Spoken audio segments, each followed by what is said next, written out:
Right మాజీ మంత్రి హరీష్ రావు మాట్లాడుతున్నారు, లైవ్ లో చూద్దాం. ఒక మంచి అధికారి ఇవాళ మధ్యలోనే వెళ్ళిపోతున్న పరిస్థితి వచ్చింది. రాష్ట్రం ఎటువైపు పోతుందో ఆలోచించండి. ముఖ్యంగా నిరుద్యోగ యువతి యువకులు, చదువుకున్నటువంటి వాళ్ళు, ఇవాళ రేపటి భవిష్యత్ తరం నాయకులు మీరందరూ కూడా జాగ్రత్తగా ఆలోచించాల్సిన అవసరం ఉంది. ఇవాళ బీఆర్ఎస్ పార్టీ ఆనాడు 1,64,000 ప్రభుత్వ ఉద్యోగాలు ఇచ్చింది. కాకపోతే మేము చెప్పుకోలేకపోవచ్చు, కాకపోతే మీరు ఆశించినంత స్థాయిలో చేయలేకపోవచ్చు. గ్రూప్ 1 గ్రూప్ 2 ఆ రోజు ఆలస్యమైంది. కారణం ఏంటంటే 2 ఏళ్ళు కరోనా. మేము 95% లోకల్ రిజర్వేషన్ రావాలి, ఎందుకంటే 40% ఇతర రాష్ట్రాల వాళ్ళు గ్రూప్ 1లో వస్తే మన పిల్లలకు అన్యాయం అవుతుందని చెప్పి 95% రిజర్వేషన్ కోసం కేసీఆర్ గారు కేంద్రం మీద ఒత్తిడి పెట్టి 2 సంవత్సరాలు కష్టపడి ఆ లోకల్ రిజర్వేషన్ మనం సాధించాం. ఇందాక మిత్రులు చెప్పారు, రేవంత్ రెడ్డి ఉద్యోగాలు ఇచ్చినా అంటుండు. ఆయన ఇచ్చిన వాటిల్లో నోటిఫికేషన్ ఇచ్చింది బీఆర్ఎస్, పరీక్ష పెట్టింది బీఆర్ఎస్, ఫిజికల్ టెస్ట్ పెట్టింది బీఆర్ఎస్, ఫలితాలు ఇచ్చింది బీఆర్ఎస్, కాయిదాలు వంచింది రేవంత్ రెడ్డి. అది 60,000 ఇచ్చినా అంటాడు.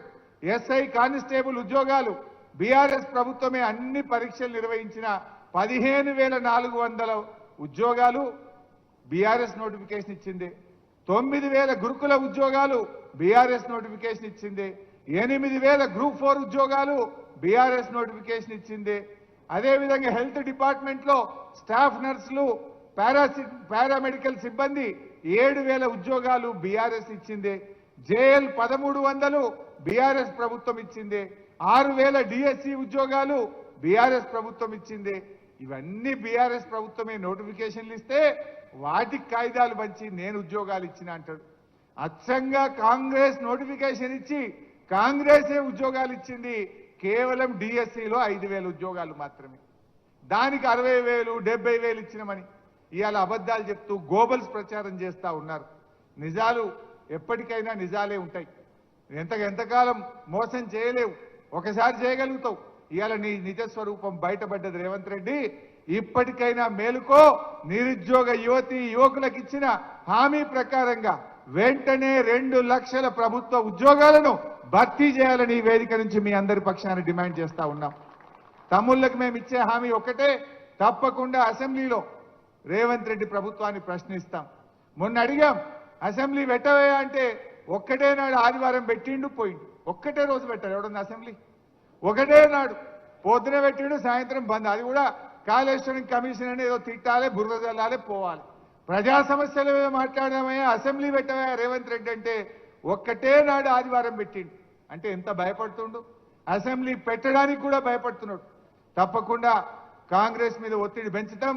శాసనసభలో జీవో 46 గురించి, మెగా డిఎస్సి గురించి రావాల్సిన నోటిఫికేషన్లు, ముఖ్యంగా జెన్కో కానీ, అదేవిధంగా GPO, police notification, deputy surveyor notification, ఇతర గ్రూప్ నోటిఫికేషన్ల కోసం, జాబ్ క్యాలెండర్ అమలు కోసం మీ గొంతుకై మీ పక్షాన బీఆర్ఎస్ పార్టీ పోరాడుతుందని చెప్పి కూడా మనం చేస్తా ఉన్నా. ఒకవేళ దిగి రాకపోతే ఇవాళ ఇది ప్రారంభం మాత్రమే. అన్ని జిల్లాల్లో కూడా ఈ రోజు మనం ఏదైతే నిరుద్యోగ బాకీ కార్డును మనం విడుదల చేశామో, ఈ నిరుద్యోగ బాకీ కార్డును రాష్ట్రంలో అన్ని జిల్లా కేంద్రాల్లో కూడా పెట్టి యువతను ఏకం చేద్దాం, ప్రభుత్వం మీద ఒత్తిడి పెంచుదాం. ప్రత్యక్ష పోరాటంలో కూడా బీఆర్ఎస్ పార్టీ మీతో కలిసి వస్తుంది, మీకు అండగా ఉంటుంది, అన్ని రకాల సహాయ సహకారాలు అందిస్తామని చెప్పి మనవి చేస్తూ, ఇంత మంచి కార్యక్రమాన్ని పెట్టి జాన్ వెస్లీ గారిని, నన్ను, ఆర్ కృష్ణన్న గారిని పిలిచి ఇవాళ ప్రభుత్వం మీద ఒత్తిడి పెంచే ప్రయత్నం ఏదైతే చేస్తున్నారో దానికి నేను మనస్ఫూర్తిగా అభినందిస్తూ, ఇప్పటికైనా కాంగ్రెస్ మేల్కొనాలని, నిరుద్యోగులకు ఇచ్చిన హామీలు అమలు చేయాలని చెప్పి డిమాండ్ చేస్తున్నాం. రాహుల్ గాంధీ, ప్రియాంక గాంధీ ఆనాడు వచ్చి ఓట్లేయించడమే కాదు, ఇచ్చిన హామీ అమలు చేసే బాధ్యత రాహుల్ గాంధీ గారి మీద, ప్రియాంక గాంధీ గారి మీద కూడా ఉంది. మీరు తక్షణమే రివ్యూ చేయండి, రేవంత్ రెడ్డికి మొట్టికాయలు వేయండి, నిరుద్యోగ యువకులకు ఇచ్చిన హామీ నిలుపుకోండి.